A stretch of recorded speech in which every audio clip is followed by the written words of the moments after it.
Good morning, one and all. Happy Thursday. Amazon. Flash briefing. Jamie, getting your flash briefing. In God. NPR News. Live from NPR News in Washington, I'm Corva Coleman. Israel and Hamas continue observing their official pause in fighting today. They've also agreed to extend that pause by another day. Both sides have released hostages, prisoners, and detainees. The Israeli military now says 2 Israeli hostages have been transferred today to the Red Cross.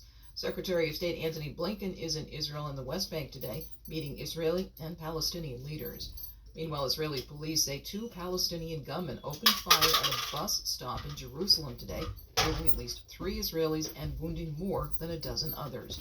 This came a day after Israeli forces fatally shot 2 Palestinian boys in the occupied West Bank.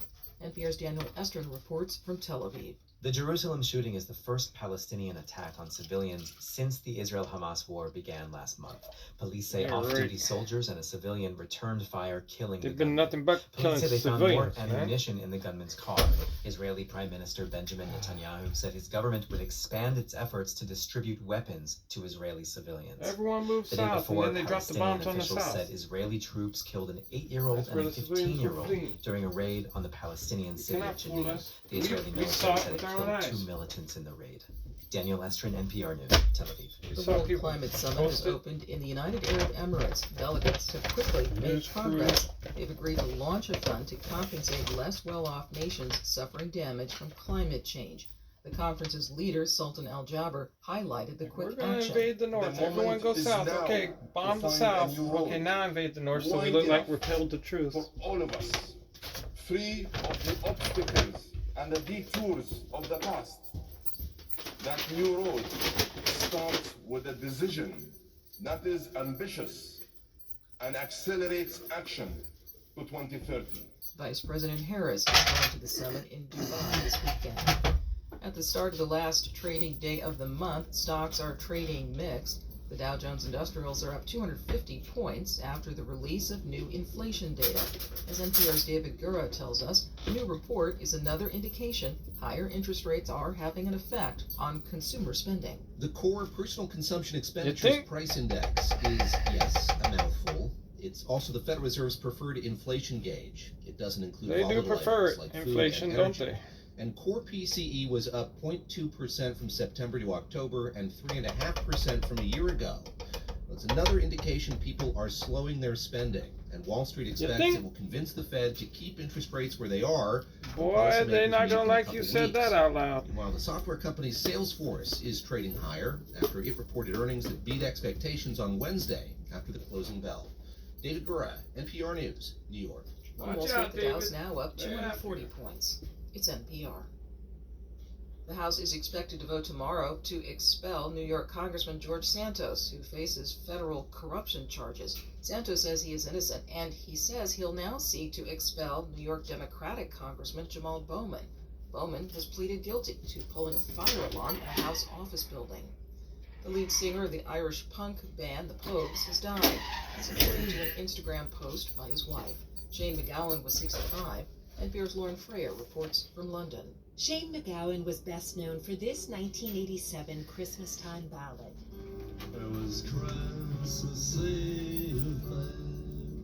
Fairy Tale of New York. In a statement posted on social media, his wife, Victoria Clark, says MacGowan died peacefully with his family by his side. He was 65.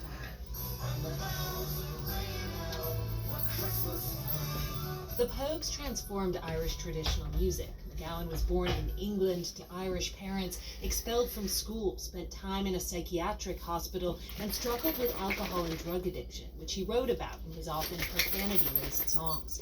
He was most recently hospitalized with viral encephalitis, but he was discharged last week ahead of his upcoming birthday, which is Christmas Day. Lauren Freyer, NPR News, London. Former Secretary of State Henry Kissinger died at the age of 100. He was a Nobel Peace Prize winner who also helped the U.S. normalize relations with China. Kissinger was also accused of repeatedly ignoring human rights abuses in other countries. I'm Corva Coleman, NPR News in Washington. In NASA news, The goal is to get as many of the wrong ideas out of the way as early as possible. So we'll come up with some ideas, especially on the research side, and sometimes it will seem really brilliant on the napkin or in a conversation with one other person. When I started working on electric, 6 sub-Neptune exoplanets orbit their star in a kind of rhythmic dance, one easily set to music. Artemis II crew enjoys visit with Marshall team members by Wayne Smith when talking about continuing the legacy of NASA's Marshall Space Flight Center and space exploration to describing their roles in an upcoming historic mission. Artemis II astronauts enjoyed visiting with center team members November 27th. The crew will be the first to ride. Retired NASA astronaut Mary Cleave, a veteran of 2 NASA space flights, died November 27th. She was 76. A scientist with training in civil and environmental engineering, as well as biological sciences and microbial ecology, Cleave was the first woman to serve as an associate administrator for NASA's Science Mission Directorate.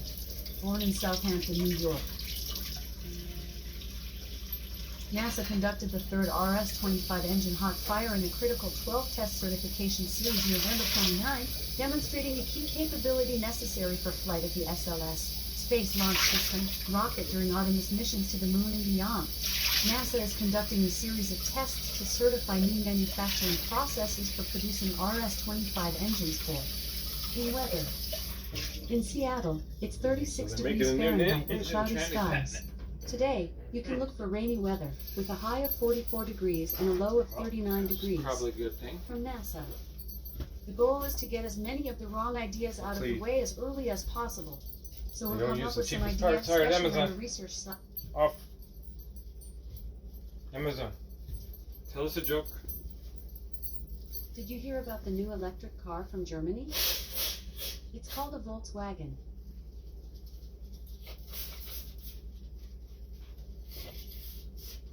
Well, I wouldn't be surprised if they did that.